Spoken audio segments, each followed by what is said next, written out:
Jésus viendra nous chercher. Bien-aimé, c'est pendant que tu es vivant que tu peux faire le choix, soit de choisir Dieu et de vivre, ou sinon aller dans le sein d'Abraham après ta mort, soit de pouvoir choisir de vivre comme tu veux, vivre sans le monde et ses convoitises et aller dans le séjour des morts. Alléluia. Et on a vu la fois dernière que toutes les personnes qui vont au séjour des morts, je pense que c'était lorsqu'on a parlé de jugement dernier, toutes les personnes qui vont au séjour des morts, ce sont des personnes qui sont déjà qui sont perdues, donc des potentiels candidats pour l'enfer. Et l'enfer n'a pas été créé pour l'homme. La Bible déclare dans le livre de Deutéronome 30, verset 15, que je mets devant toi la vie et la mort. Je prends, je dois être témoin le ciel et la terre. Je mets devant toi la vie et la mort, la bénédiction et la malédiction. Choisis la vie. Dieu ne t'impose pas quoi que ce soit. Vous savez, Dieu n'est pas un dictateur. Dieu donne à l'homme le libre arbitre de choisir. Alléluia. Dieu n'impose rien. Il laisse à l'homme, vous savez, le plus souvent, lorsque nous opérons des choix, les choix que nous opérons, de ces choix découlent des conséquences positives ou négatives. Ton choix, tu auras des conséquences positives. Si tu opères des mauvais choix, tu auras des conséquences négatives. Et donc Dieu n'impose pas quoi que ce soit à l'homme, il donne à l'homme le libre arbitre de choisir. Donc, j'ai envie de dire que toutes les personnes qui vont, qui sont des potentiels candidats pour l'enfer, qui meurent sans savoir accepter Jésus-Christ, c'est leur choix. Et personne ne pourra dire, je n'ai jamais entendu parler de toi. Toutes personnes, même celles qui sont déjà décédées, qui sont en ce moment dans le séjour des morts, au moins, toutes ces personnes ont déjà entendu parler de Jésus. Alléluia.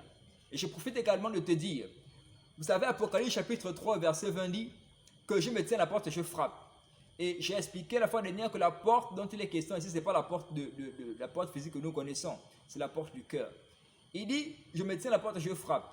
Toutes les fois que tu as la grâce, tu regardes la télévision et il y a une prédication qui est là, qui passe et puis qui t'interpelle, c'est Jésus-Christ qui est à la porte de ton cœur et qui frappe.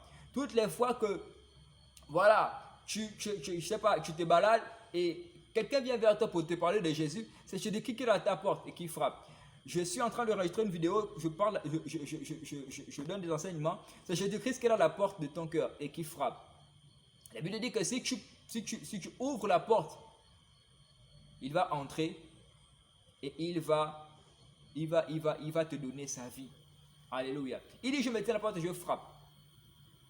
C'est quelqu'un, c'est un gentleman. Il n'est pas, c'est pas quelqu'un qui impose quoi que ce soit. Il frappe. Si tu ouvres la porte, il va entrer. Alléluia. Donc, bien aimé, il n'y a pas de personnes qui sont condamnées pour l'enfer. Parce que ça n'a même pas été créé pour l'homme. Mais c'est l'homme qui fait le choix. C'est l'homme qui fait le choix d'aller dans cet endroit-là. Ou encore d'aller dans le séjour des morts. Alléluia. Rappelez-vous que les choix que nous opérons, de ces choix-là, découlent des conséquences positives ou négatives. Qu'est-ce qui t'empêche de choisir la vie? Et Dieu te recommande, choisis la vie. Il te conseille, choisis la vie afin que tu vives. Alléluia.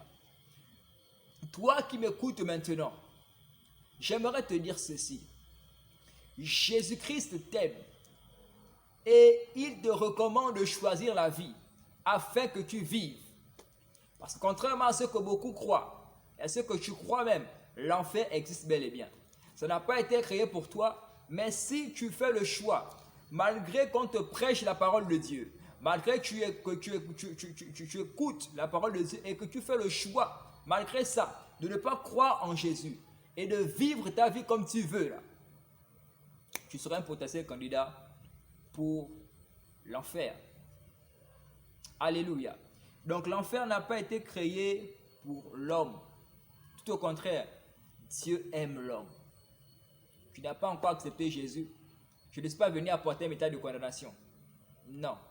Ce message sur la réalité de l'enfer n'est pas un message de condamnation. Non. La Bible déclare dans le livre de Jean, chapitre 3, verset 17, « En effet, le Fils n'est pas venu pour condamner le monde, mais il est venu pour que le monde soit sauvé par lui. » Jésus est venu pour que le monde soit sauvé. Jésus est venu pour te sauver.